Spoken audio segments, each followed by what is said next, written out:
Welcome to another episode of That Arrow Show.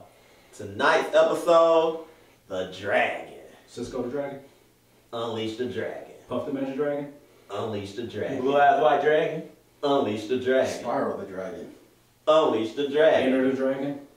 Unleash the Dragon. We're gonna get into the good. No, we're not. We're gonna get into the bad. No, we're not.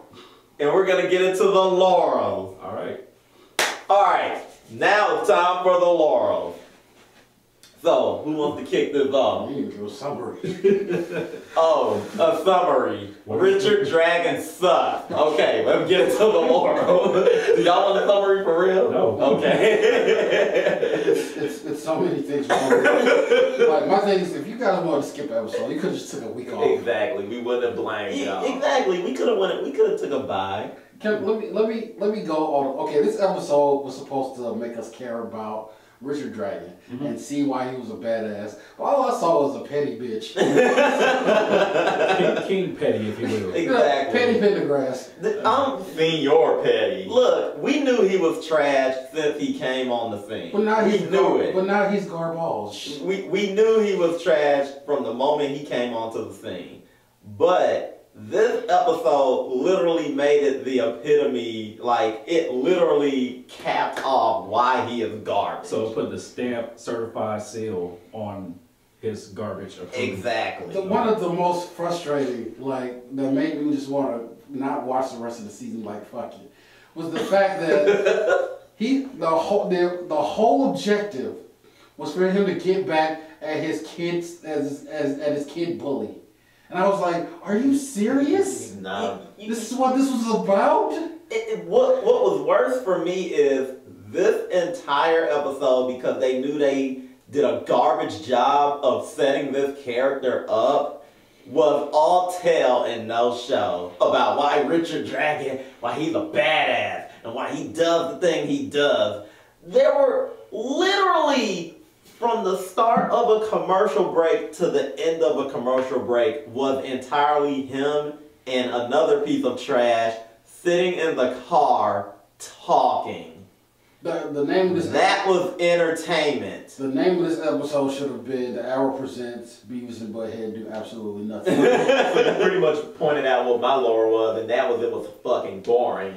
But I'm gonna just go, like, the action scenes. What action scene? At one point, So fucking unforgettable. at one point, he shoots the guy, and then there's plenty of people around here. We're gonna sit here and keep punching this guy. And Laurel is gonna turn around and like, I can't watch this. And during that there was they cut back to him, and you could clearly see that like the punches weren't landing. Like, so not only do you not want to try, but you want to document that and put it on network television to show us that you're not giving a damn. But 5 seconds before the whole non-punching fest, Black Siren literally just shouted a table into a guy's chest. And you telling me punching a guy to death is making you scream? So, in line with that, my Laurel would have to be Laurel's redemption coming.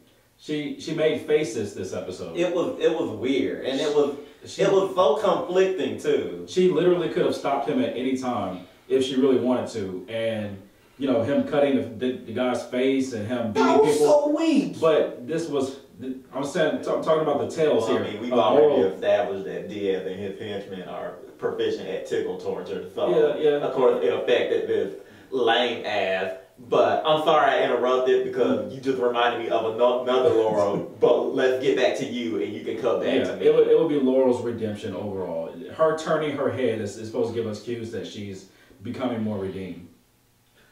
Okay. My Laurel of the episode is the Quadrant, this pseudo-Illuminati club. Yeah, we just heard about that. Literally heard about today. So let me get this straight. You talking about the Court of Owls? Sure. Don't you besmirch the owl. At least the Court of Owls were about their business. But like, these people were supposed to be the elite of crime. And you telling me a dude with a gun and a temper tantrum and some sea skank with halitosis was able to break in your meeting and kill one of your main members. And but you're supposed to be badass. And they had dudes with guns in the area, and like in the none of them room. shot. And let this happen. You know, two of the members of the Quadrant pretty much move. didn't even say anything. They're pretty much dummies. Well, let's unpack this for a second. You have the 4 members of the Quadrant. A dude literally came in and shot one of your members, and none of your bodyguards reacted. Like, all it really took was the old dude, who was the target at this moment, to just say, shoot him. And none of them shot. He didn't say it. None of them. Or one of them to be proactive and be a hero. And the fact, plug one in Laurel's head. and the fact that the old member was so petty that he was like, I just want to take Diaz's offer and give it to the council. And I was like, you're supposed to be above this shit. Yeah. This is the elite group. So I made the reference to the court about, I did that because that room, that scene right there, they try to be Gotham so hard. They try so hard. I know you guys don't watch Gotham, but I remember like a few seasons back when I was watching it, like all of this was pulled, not all of it was pulled from Gotham, but it just tried to be Gotham so bad. Control of the city, people controlling it and everything, just It wasn't crime. even. It wasn't even control chaos. Like all of it is just Gotham. I mean, when you have shitty writers that don't know what the fuck they doing and are creatively bankrupt, then of course that's what's gonna happen. All right, you said you had a Laurel. Yeah, that week, the Quadrant, that old guy, his son. Oh my God! If there's anyone more pathetic and limp as Diaz, it's that guy. I was like, wait, this guy is running something, some trust fund, peon. He is the least intimidating person or organism I've ever seen in my life. Like that whole drive-by stunt, I was like, really? This is what we're devolving into? this is where we're at. He couldn't even take the time to get out of his car And finish the job. like a man. You're about.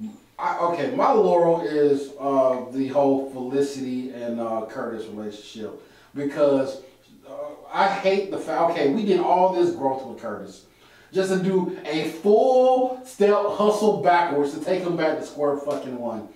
He had turned into this leader, this actual person who can stand on his own. And then he devolved back into Felicity's gay best friend. The episode right after Oliver dropped her. And I was like, this is horseshit. She's literally only talking to you because she has nobody else to talk to. Well, of course they had to do that because they had to fridge Curtis's character as far as his development just to develop Felicity more because they did such a shit job within the last couple of episodes with this whole Civil War bullshit. But did you see the whole thing where he was like, I really wanted to get the company back together. I missed you, Curtis. You couldn't say this before. But okay, I'll let that go. And then halfway into the project, I miss Oliver. You mean the guy who put my homeboy in the hospital who's just now getting out? You haven't even asked me how Renee's doing.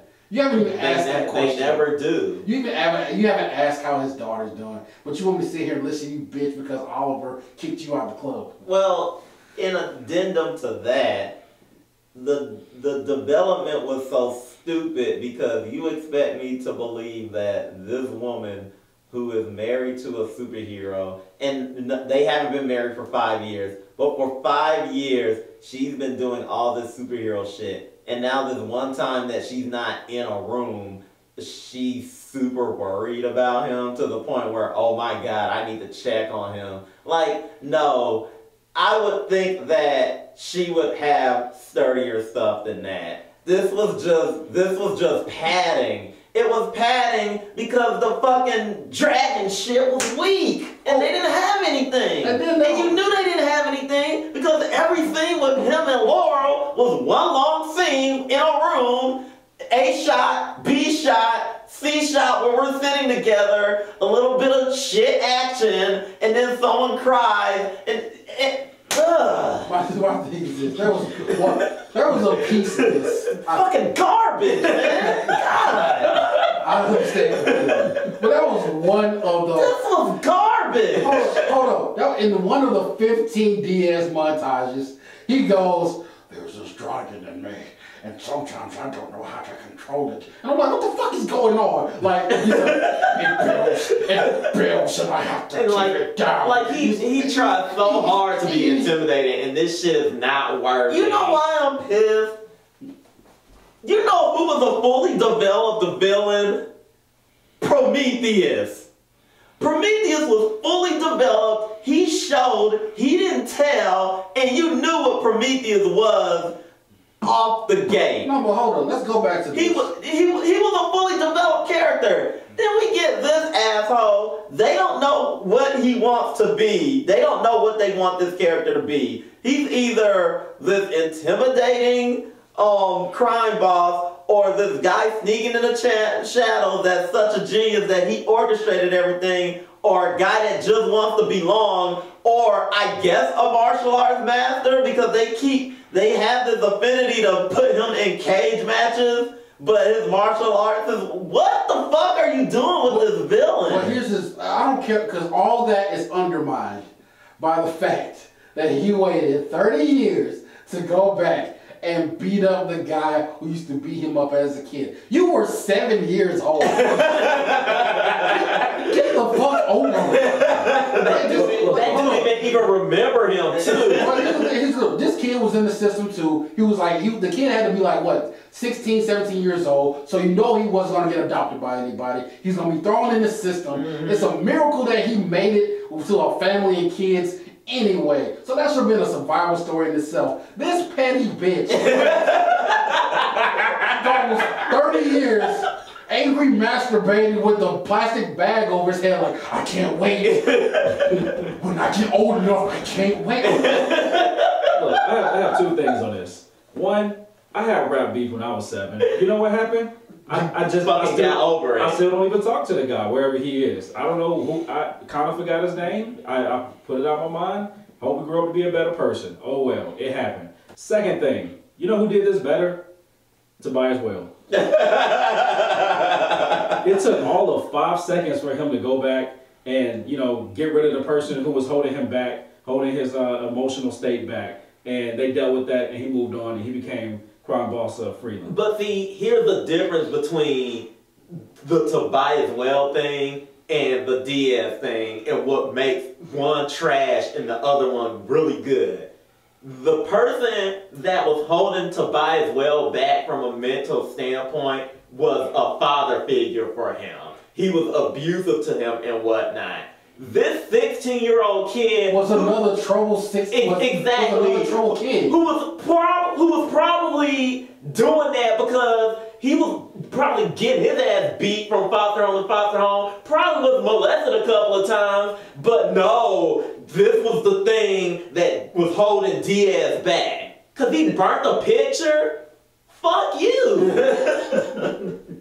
No, like, be really real for real. Like, this episode did more damage than if they just would have left it alone.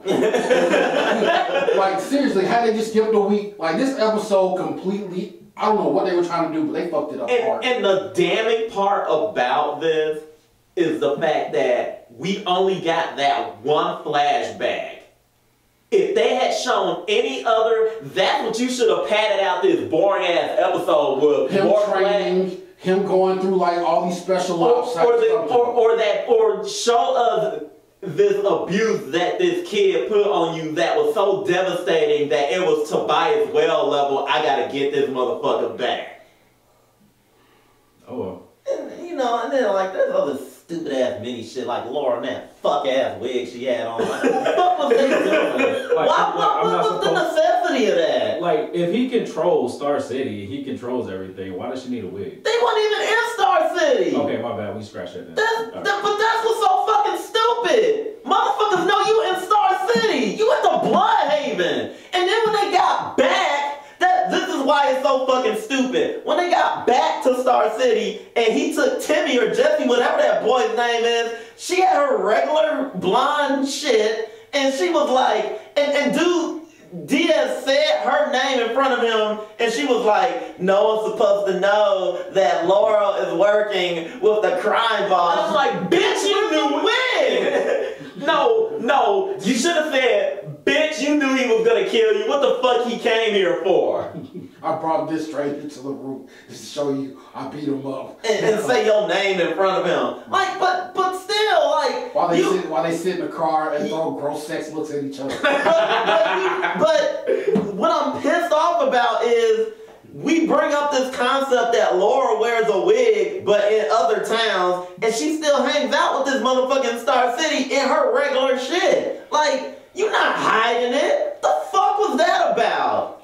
My whole question is this: if he didn't have the canary cry or the siren cry, His bitch ass would stay at home, and he never would have taken over the bland or whatever the fuck that group. What was the group called? The quadrant. Whatever. He wouldn't have taken it. What? Okay.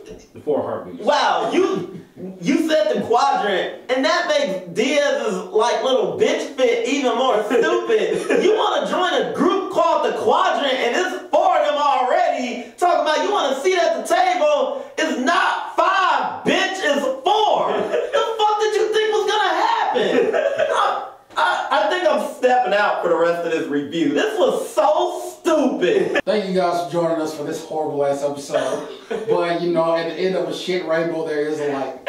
Luckily, we are starting to get our shirts ready, the good, the bad, and what describes this episode. Horrible. So we are having these shirts come out. Of course, like and subscribe. We have a couple other things coming out. We, of course, you know, we do reviews for Flash. We do reviews for Black Lightning. We do the latest concession stand is coming out featuring the actual Black Lightning drink. So, you know, like and subscribe. And, yo, Arrow Writers, y'all gotta do better. But until next time, I'm gonna fart on this episode. Fucking Flash outpacing them, and they writing cartoons and shit.